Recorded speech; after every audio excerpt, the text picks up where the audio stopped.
let's jump into it. First of all, you can take a look at the syllabus. I have a copy of it up here. There are some prerequisites to this class. I don't feel like reteaching statics. I don't feel like reteaching dynamics. And you can have as a pre or a co-req thermodynamics. Let's start off by saying, what type of problem should you be able to solve coming out of engineering analysis? Get a piece of paper, solve this problem. I'm going to pause, I'm going to walk around, see how you do.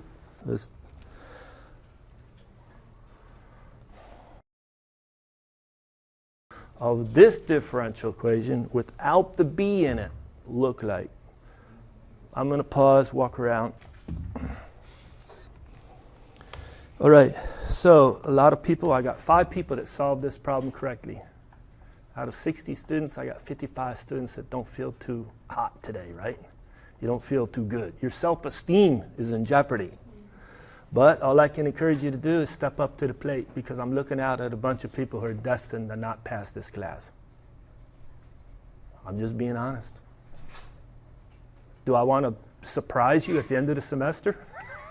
Or within the first 30 minutes say, this is a serious course, it has serious prereqs, and you need to get on to the game, okay? All right. If you don't know how to solve this problem, we'll do something like this. dy is equal to, what did I just do? Separated. What do I do next? Integrate. Well, I can put the integral there because the minus a is a constant.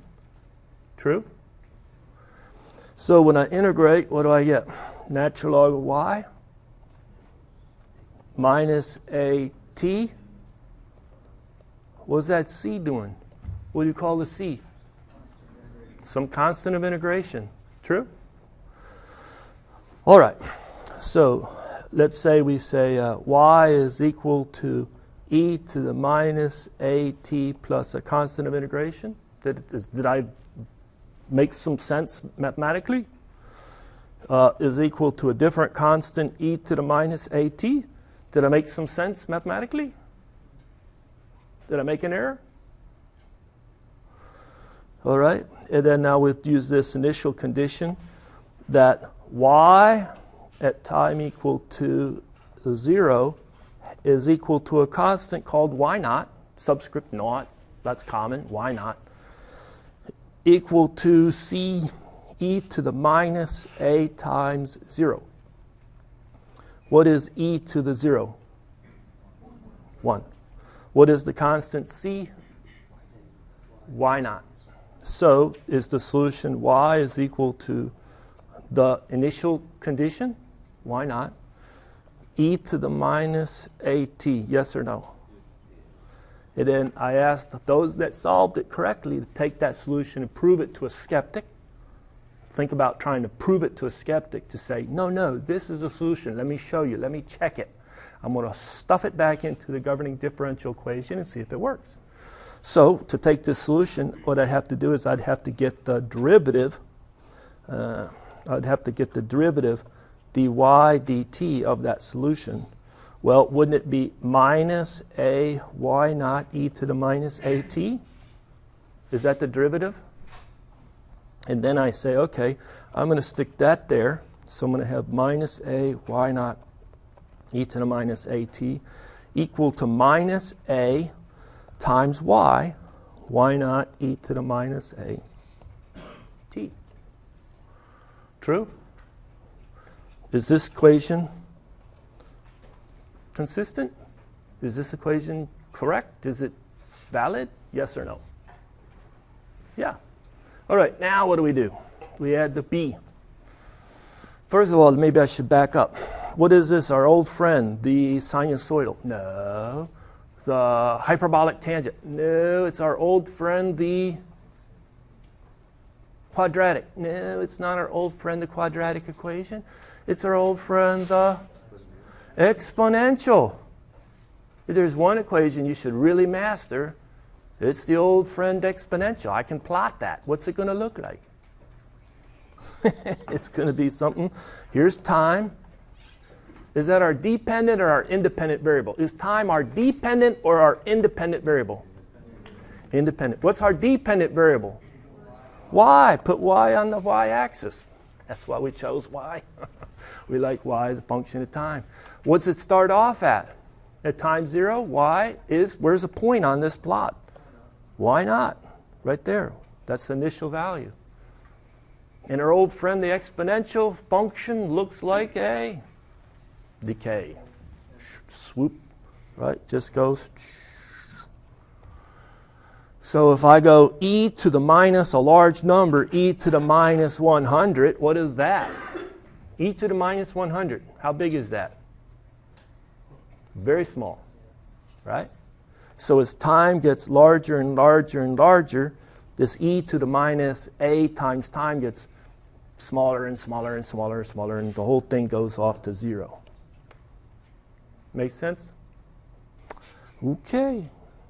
Are you ready to now solve the problem without the b equal to 0? How would you do that? All right. So we're going to have y prime equal to e to the minus y plus a constant b, right? Let's do this. As t goes off to infinity, right, what do you think? This term go to 0, that term go to 0, that term go to 0. First of all, b is a constant. That's not going to go to 0. B is a constant. What's going to happen at long time to this first order problem? Either this term is going to go to 0 or that term is going to go to 0. Come on. What do you think?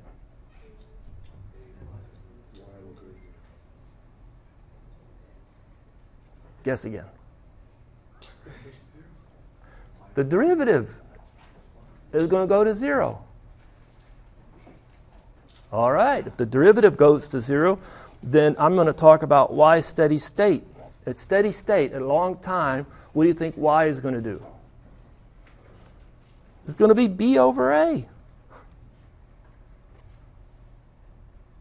It's going to be b over a. Y steady state is going to be b over a. All right? So now what do? As I think about introducing, let's do this one. This is y prime is the derivative with respect to time of y. If I take and I subtract y steady state right there, is that still equal to the derivative with respect to time of y? Because steady state value is a constant. That's by definition the steady state value.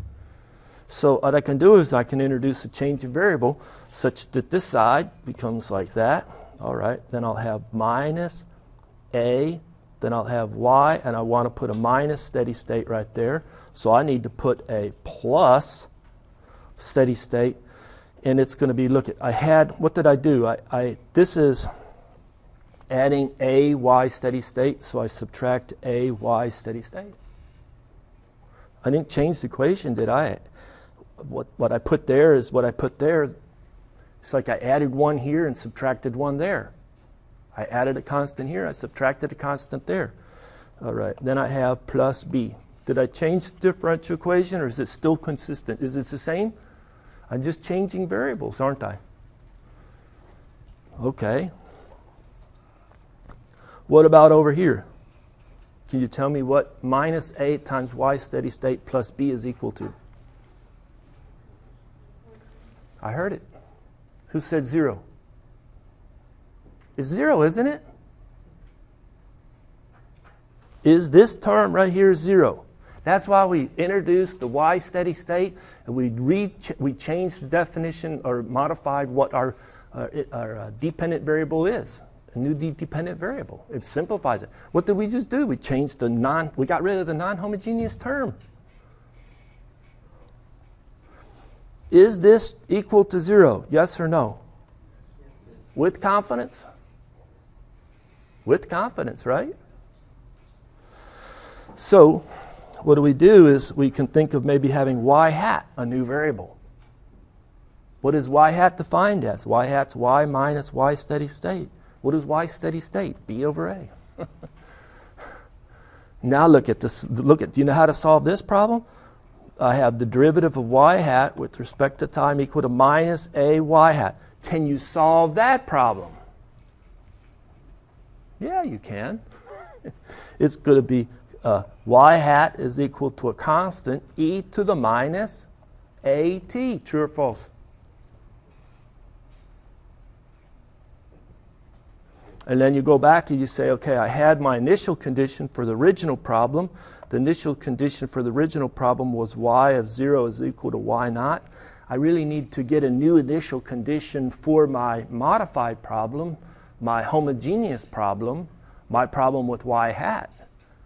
So what is y hat at time equal to 0?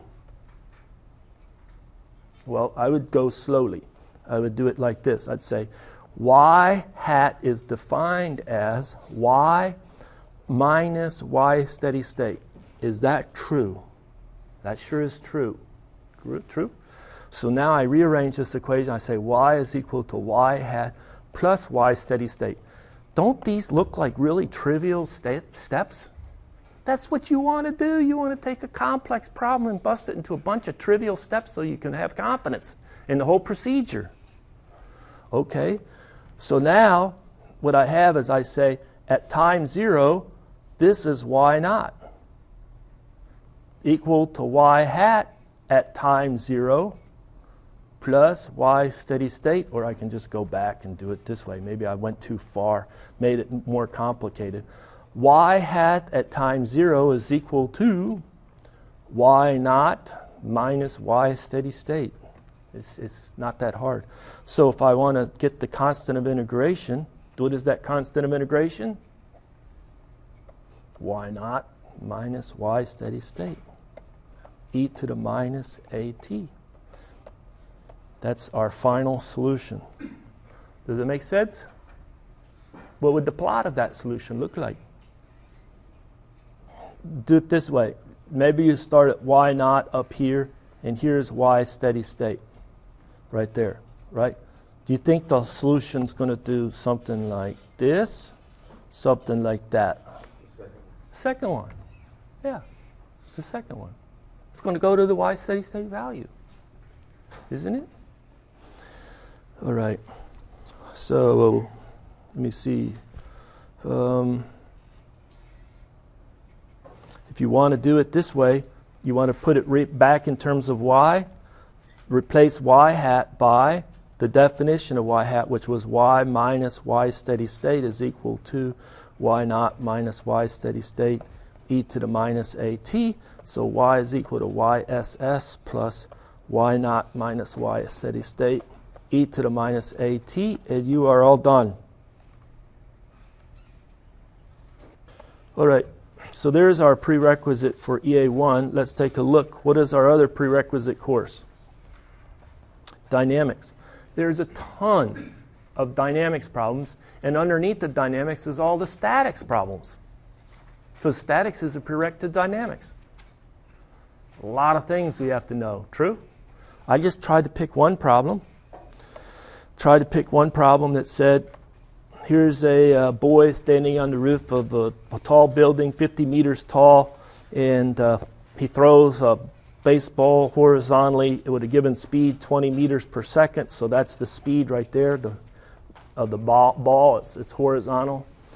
And how far away from the building, so this is where he throws it from, how far away from the building does the ball land? You took dynamics. Is this a hard problem or not? Can you solve this problem? I don't have time to give you a chance to solve it, okay? So I'm going to have to press forward. Same with thermodynamics. You have a tank. It's filled with water, and the tank dimensions are given. And you have a little 3-foot up here, you have a pump, and somehow you're able to pump that water out and throw it out of that tank at 3 foot high. Density of water is given. How much work is done in pumping out all of the water? That's the question. That seems actually pretty straightforward from thermodynamics. Let's do this. What are they asking us to solve for? The work. What symbol would you like to use for what you're asked to solve for? W. What would be the units? SI, I know it's not an SI problem, or USCS, United States Customary System Units. What would be the units for this work? Kilojoules per kilogram. We don't have. All right, somebody says kilojoules per kilogram. Let's have another candidate, because that's not the right one. Which one? Newton times a meter. How about we do it not in SI, but we do it in USCS, because all of our units are in pounds and foot and feet and all that. Pound force foot. So foot, pound force. How many people agree this is a great unit for this problem to solve for the work? Good. That's what we want. How would you solve for it? Would it be an open system analysis, closed system analysis? What type of a system analysis would you employ? It's a little tricky on that. You would think at first glance you're going to put a pump and throw it out, you're going to lift it, blah, blah, blah, but it actually can be solved either way, but probably the simplest is with the closed system analysis. Closed system analysis. And there's no Q, it's just work coming into the system. And all it did was take a system, let's say I have a piece of mass right here, M, and I lift it to this location here. Could you calculate the work required to lift that mass of mass M in a gravitational field G? What would be the work? What would be the work? Come on now with confidence. I'm going to pause. I'm going to walk around. I'm going to encourage some to just, come on, cut. As my grandmother used to say, either fish or cut bait. Do something. You know. All right, so the work is the mass that you're going to lift in a gravitational field, and it's the change in the elevation. And for this problem, you would say, where is the centroid of this mass of water? Right in the middle. How far are you going to lift it? Half of 27 plus full 3 foot. That's how high you're going to lift it. You don't know what it's going to do. You neglect the kinetic energy that it's being thrown out with. It's just going to be lifted. It's like the minimum work to do it. And at the end of the day, there's the water at higher elevation. There's the minimum work. That's how you calculate. How would I get the mass? Well, you need to be able to calculate the mass of a tank of water given the density of the water. True? So, okay. We need to press forward. This is the textbook. There's a lot of information in the first chapter. And so let's just jump into it, okay? What's a fluid? Yeah, so we can give examples of fluids, they're like liquids and gases, but what's the characteristic of a liquid and gas that's not the characteristic of a solid? What's the key idea? It can constantly deform. So if you subject it to any little shear force, it'll deform. It'll shear. Okay? It won't just shear a little bit and stop like a solid. It'll just continuously shear. All right. It'll fill a container. Whatever the shape of the container. You pour it in, it just sort of fills that container. All right. So those are the ideas of a fluid. There's more elegant description. So it continuously deforms when subjected to a shear stress. A gas and a liquid are both solids. Fluids, but solids are not. Okay. What's the difference between incompressible and compressible?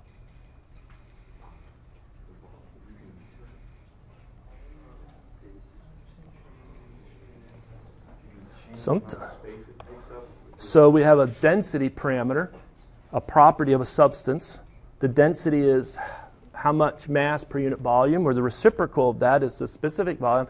How much volume is occupied for a given amount of mass, true? For an incompressible substance, no matter if I change this or change that, another property of the substance, what's not going to change for the incompressible, the not compressible substance? These are constants. That's right. That's what an incompressible substance is. Now, what's a compressible substance? Well, just the opposite. The density or the specific volume is not a constant. It's going to change. Maybe as I increase the pressure, it becomes more dense. What would be a substance when I increase the pressure? It becomes more dense. Air, gases. Gases typically are compressible, especially when we beat it up by increasing the pressure. It really does compress it. So as pressure, think about that. As pressure goes up, come on now.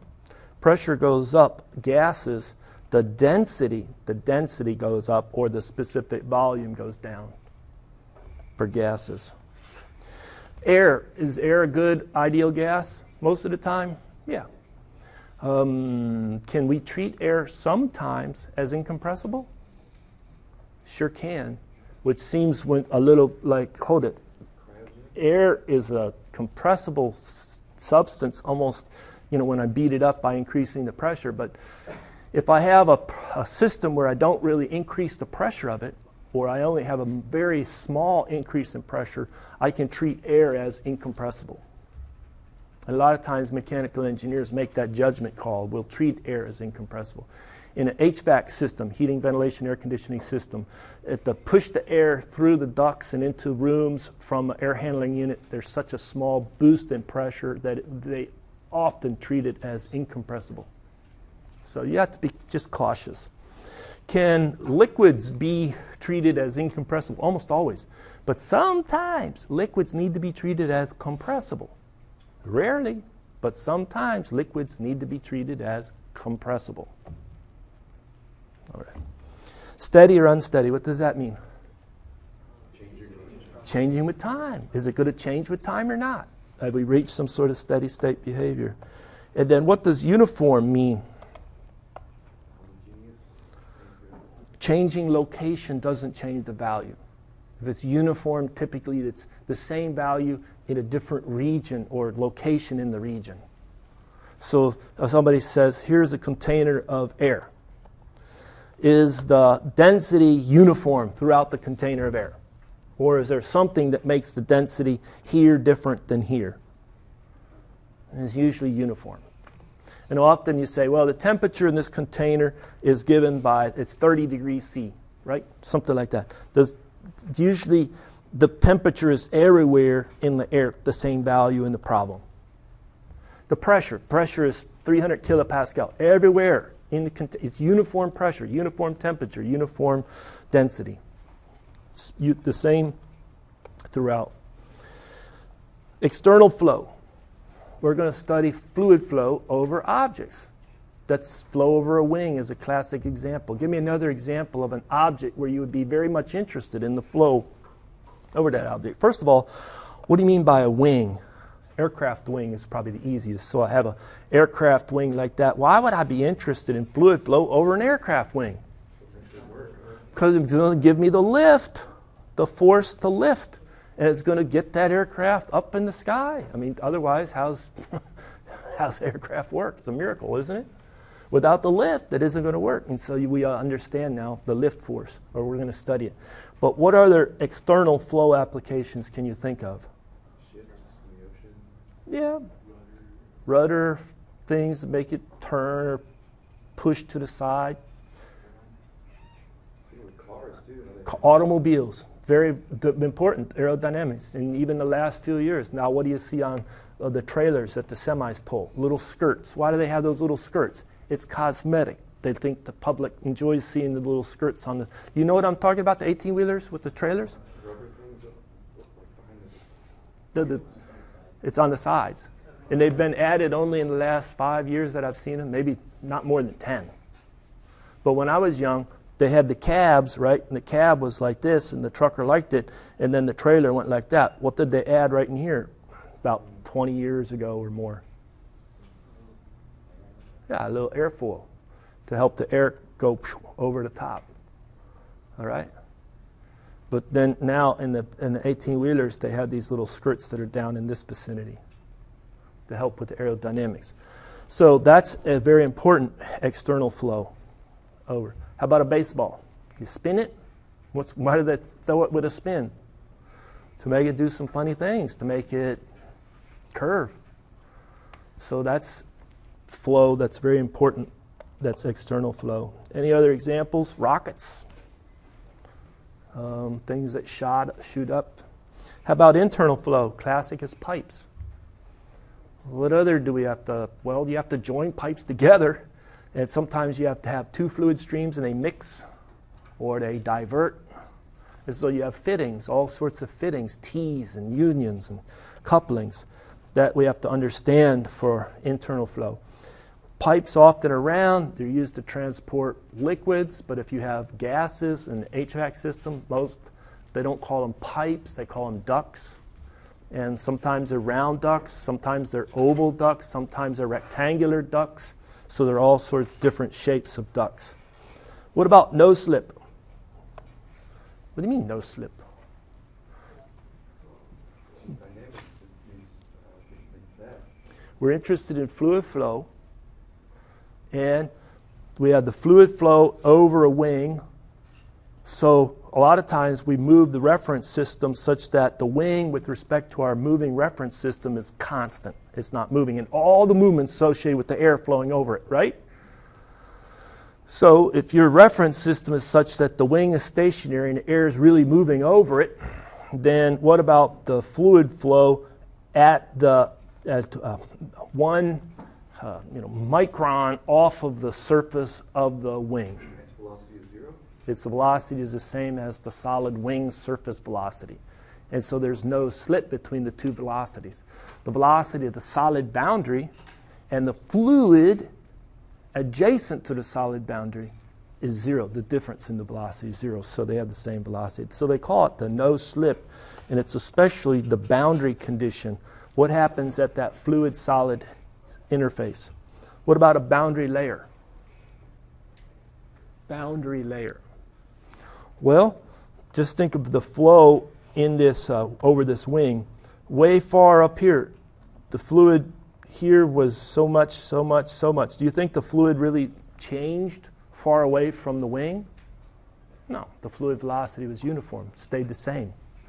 So this is free stream far away. But as you get close, what's the fluid velocity have to do right there? Go to 0, it's no slip. And so there's a dramatic change in the velocity profile, and that dramatic change in the velocity profile is concentrated in a layer of fluid very close to the solid. That's called the boundary layer.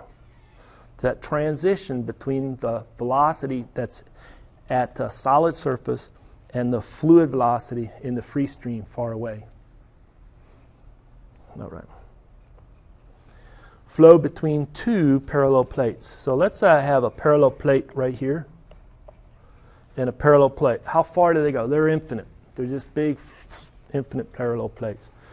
And if I have a high pressure over here and a low pressure over here, which way is the fluid going to be flowing in the gap between these two parallel plates? From left to right? From the high pressure to the low pressure? Yeah, right?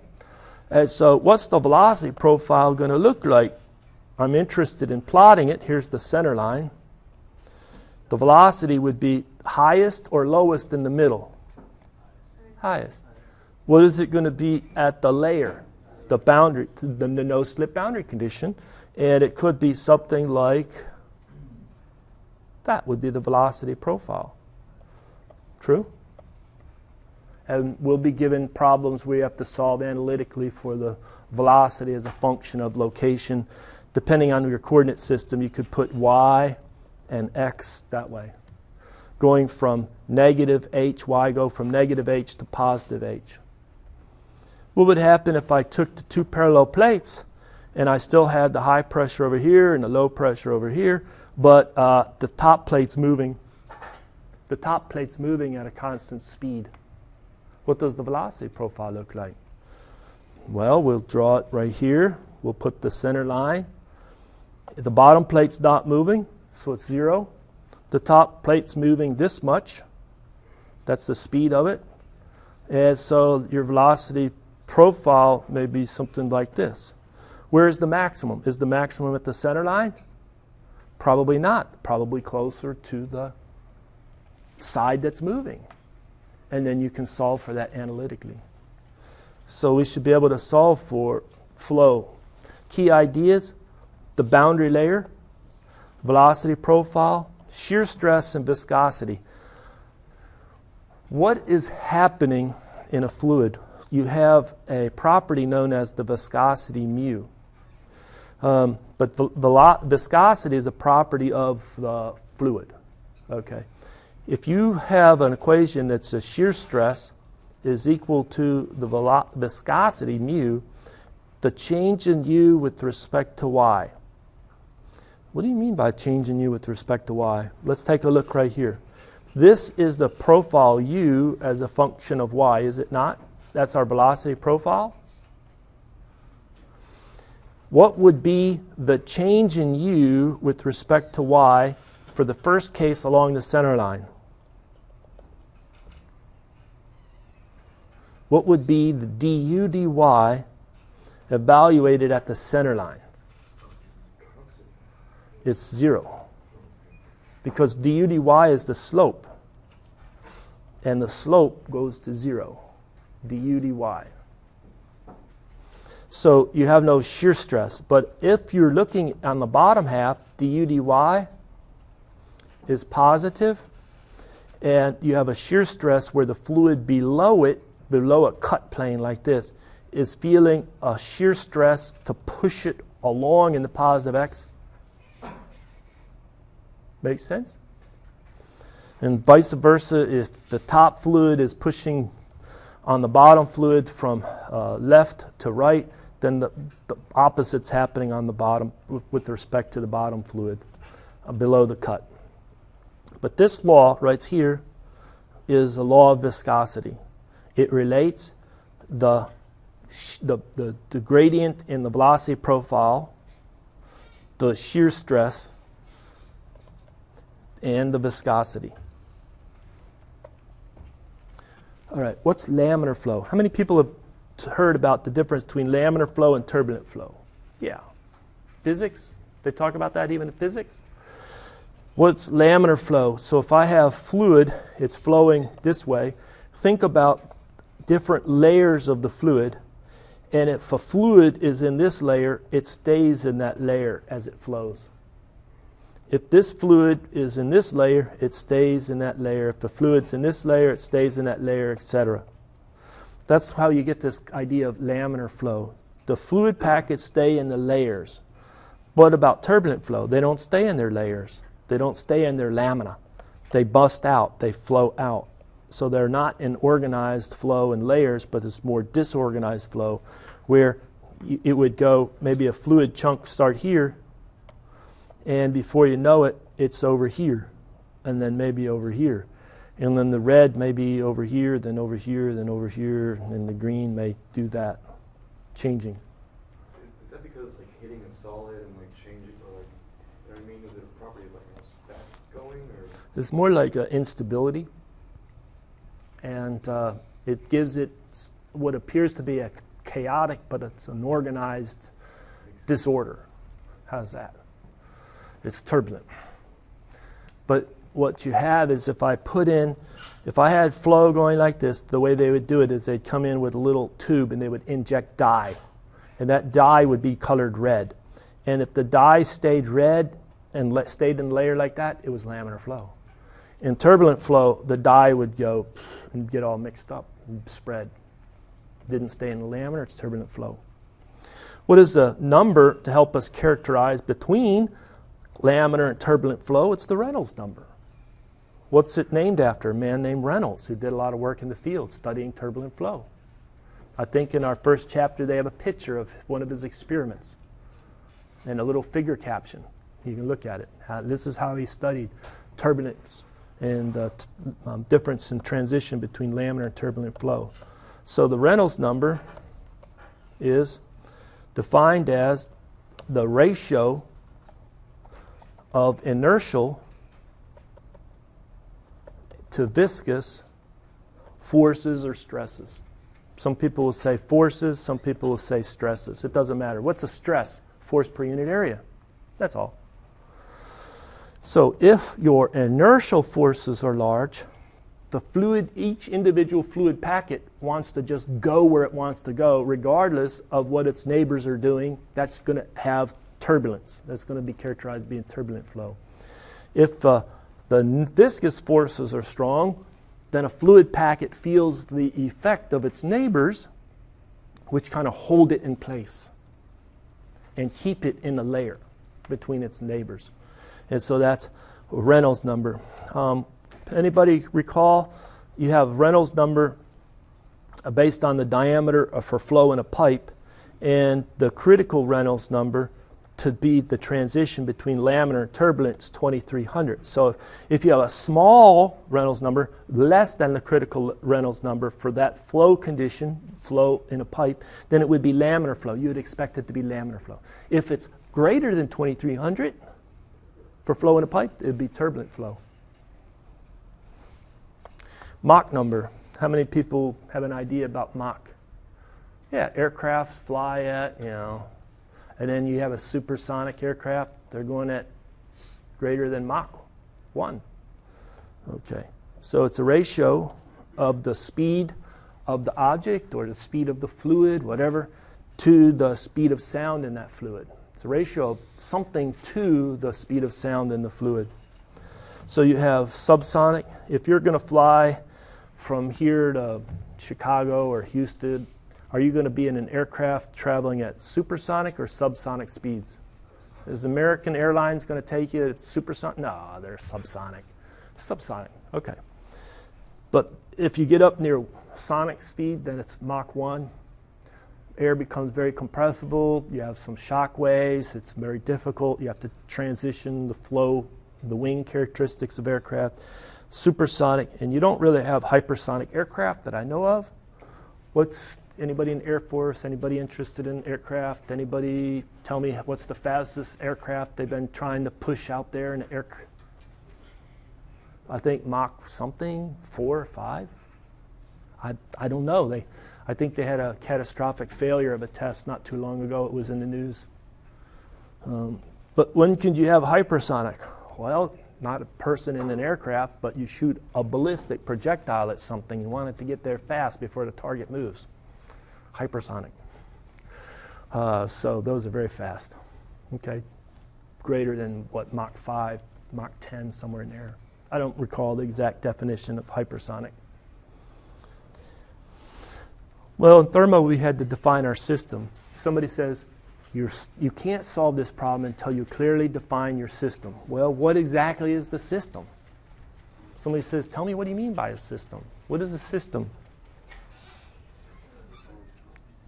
Yeah, it's the focus of the analysis. That's what are we going to focus on? And then we want to separate it from what's not the focus of the study. And what's not the focus of the study? The surroundings. That's everything else that's not in the system. And what separates the focus of the study, the system, and the surroundings? A clearly defined boundary.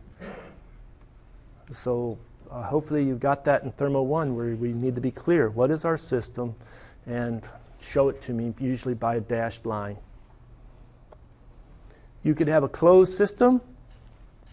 Your study is a fixed amount of mass. You could have an open system. It's a fixed amount of region or location. And for the closed system, mass doesn't change. A good example is I have a gas trapped in a piston cylinder apparatus and I compress it. The shape changed, but it got squeezed, but the mass didn't change. What about an open system? Maybe I'm interested in a pump, and the pump or the turbine has flow in or out of it, or both in and out, in one side, out the other. Or a nozzle, I have flow in one side, out the other. Then you would want to study that using an open system or a control volume. All right, how many primary dimensions are there in all of science and engineering? 7. How many do engineers use? Not all 7, about 5. What are they? Primary or fundamental dimensions. That's right. So what we do is we uncover them. Those you should know. You shouldn't have to be told that, right? Mass, length, time, temperature, amount, current if you're electrical, and light intensity for somebody else. Okay, so those are the 7. And now you want to describe those, not just the dimensions, but you want to describe them with appropriate units. And we have 2 great systems of units. The international, 99% of the world, and the United States, the last 1% of the world. Something percent of the world is still using inches and feet and pounds. True? So we'll talk about the SI and the United States customary system of units. So what about the SI units? There's a slight difference. I use these terms like units and dimensions interchangeably, but I probably should learn to use dimension to describe length, and then the SI unit for length being the meter. But sometimes I'll jumble those up. Okay, but the dimension would be the length, and the SI unit would be meter or centimeter. I'm not going to focus on CGS, it's MKS. But if you're a physicist or a chemist, they, a lot of times they're using CGS. They're interested in centimeters for their standard length, not the meter. They're interested in the gram, not the kilogram. So we like the kilogram. What is the MKS versus CGS? Meter, kilogram, second, centimeter, gram, second. Okay. Time, second. Temperature, Kelvin. Amount, kilomole. I'm going to throw the kilo on that, just like the kilo on the gram. In the CGS, it would be mole. And then current, ampere. All right, light intensity, candela, forget it. Okay, you're not going to need it, but it's the 7th. All right. What about the United States customary system units? We talk FPS and IPS. What is the S in both of those? The S, seconds. What is the P in both of those? Pounds. What is the F versus the I? Foot versus inch. That's all. It's easy. So we'll have the mass is a lb. You want to not confuse it with the force of a pound force. You put an lbm. lbm for pound mass. Length, foot. Time, second. Hey, there's some overlap. Thankfully, there is some overlap. It's not how many people want to work with, what is a fortnight? We'll use that as our standard time, fortnight. Nobody uses a fortnight for a standard time. You have degrees R or degrees F. It really doesn't matter, because this is what's in customary use for the next few years before it finally goes away in the U.S. All right. And then the amount will be a pound mole, slightly different than a kilo mole. And then the current is an ampere, and the candle is the same. Okay, so there you go, good review. How many primary dimensions? 7. When we get to the part of fluid mechanics where we try to use scaling analysis, dimensional analysis, we'll keep going back and breaking it into its primary dimensions. Secondary dimensions. How many secondary dimensions are there? There's 7 primary. How many secondary are there? Bunch. There's a pile of them. There's no count. Nobody's counted them and said there's only 92. No, there's none of that. Give me some examples. Speed, area, force, pressure, work. Those are all secondary or derived dimensions. And we should be able to put them in both the SI and the United States customary system of units, and we should then be able to break down speed to its components in the primary dimensions. So speed would be length per unit time, true? Area is length squared. What is force? That's tough, right? We got to work on that. Typically what I do is I remember speed as being meters per second in the SI, and then I say, oh yeah, meter is a length and a second is a time. I know, it's a little backwards, but that's the way my brain works. Maybe your brain works that way. How do I remember the SI unit of force? It's a Newton, but a Newton is a... so it's a mass, length, time squared. If you like to remember, I like to go this way. Okay, that's the way my brain works. What about work? Well, work, I would say a good SI unit for work is a joule, which is Newton times a meter, which is kilogram meter squared per second squared, which is my mass length squared over time squared. True? Did we do that okay? All right. We'll do more of that again when we get to the scaling and fluid mechanics and correlations. Dimensional homogeneity. It should be well ingrained in you that if I have an equation like L is equal to V times T, that this equation's good if everything is dimensionally consistent. If I look at the units on this guy on this side, SI unit would be length meter, something like that, right? And what is V? Probably speed, that's meters per second. What is T? Time, second. I can then cancel those, and both sides have length. Somebody says, I think you wrote that equation wrong. I think it's L is equal to V times T squared, and put a 2 there, right? 1/2, V T squared. Is that equation dimensionally consistent? Could that equation be correct if it was dimensionally wrong? It's impossible to be correct. It's dimensionally wrong, it's incorrect. Look for an error, and it's a great error check. So dimensional homogeneity, hopefully you've all used it. Make sure you can do unit conversions. I've been surprised people don't know how to still do unit conversions convincingly. What's the best way? How do you describe to a colleague you're tutoring or somebody else you're trying to help pass the class? How do you describe how to convert units? Multiply by unity. Multiply the equation by 1. So somebody says, I have a length and it's 42 inches and I want the length in feet. How are you going to do that? Well, you remember the unit conversion that 12 inches is equal to 1 foot. Is this equation true? Always true? Always true. So I can rewrite that equation as 1 is either 12 inches divided by 1 foot, FT, or 1 foot divided by 12 inches. Both of these are, maybe I should write it like this, is equal to 1. Both of these equations are correct, so I could multiply this equation by 1.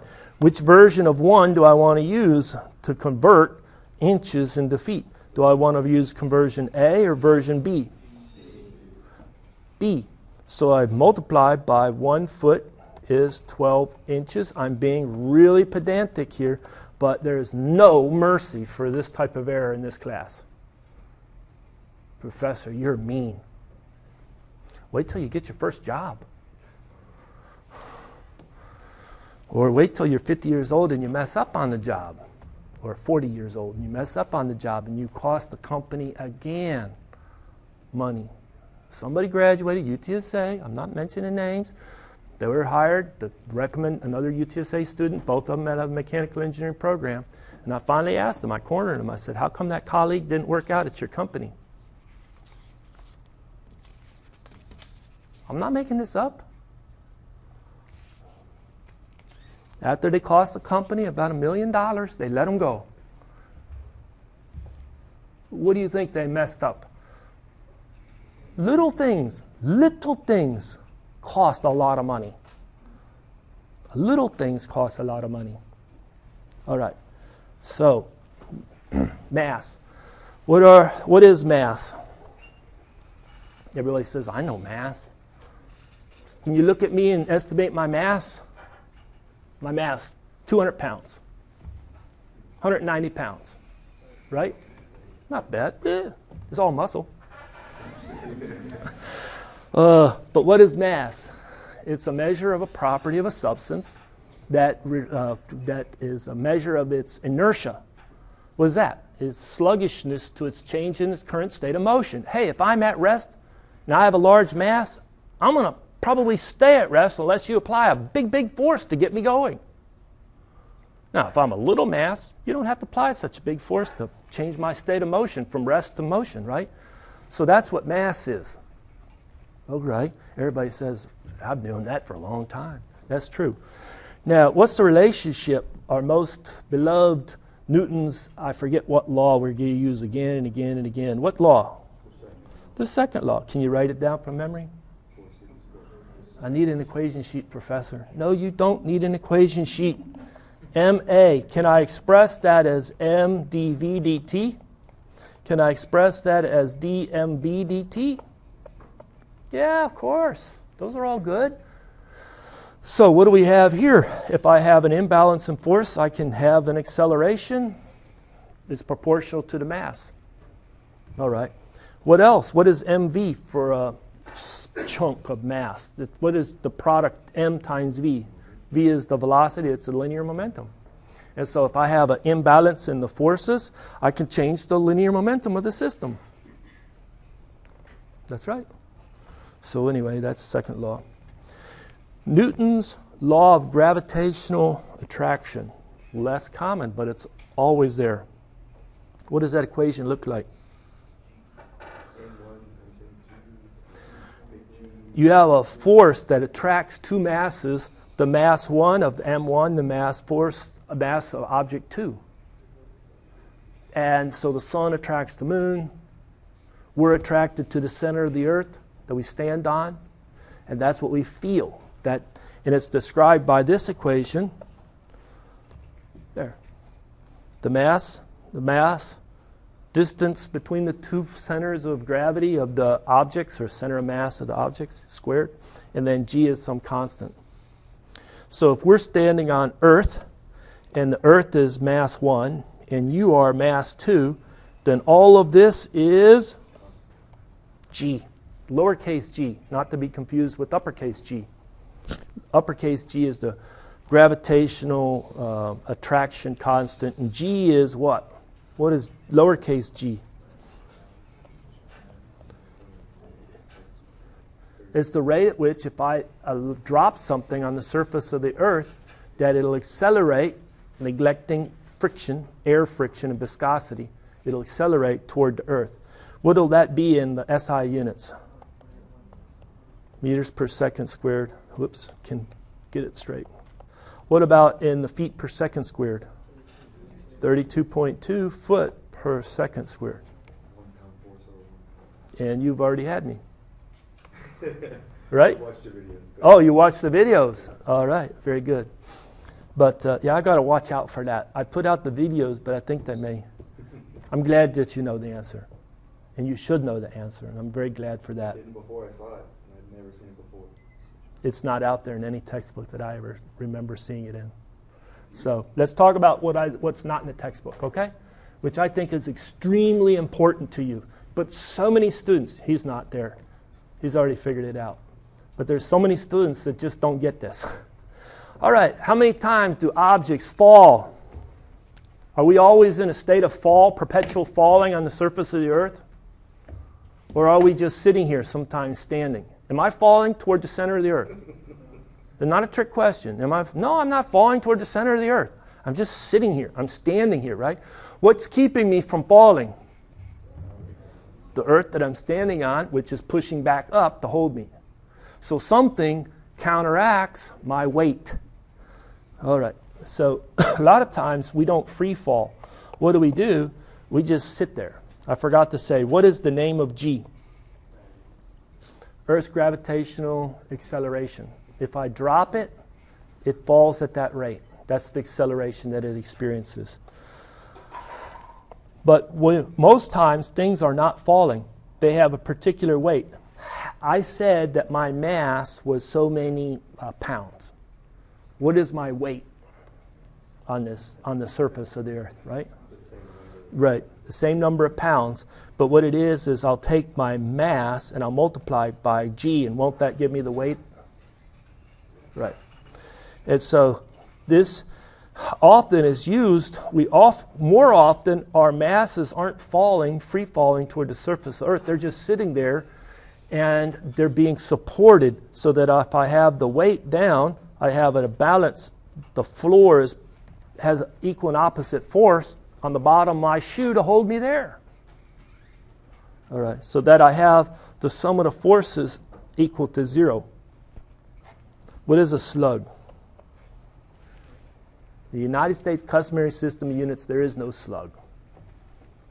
But you see it in the textbooks because they look longingly at the green grass on the other side of the fence, and everything's so coherent over an SI, they need something to match it. That's what it is.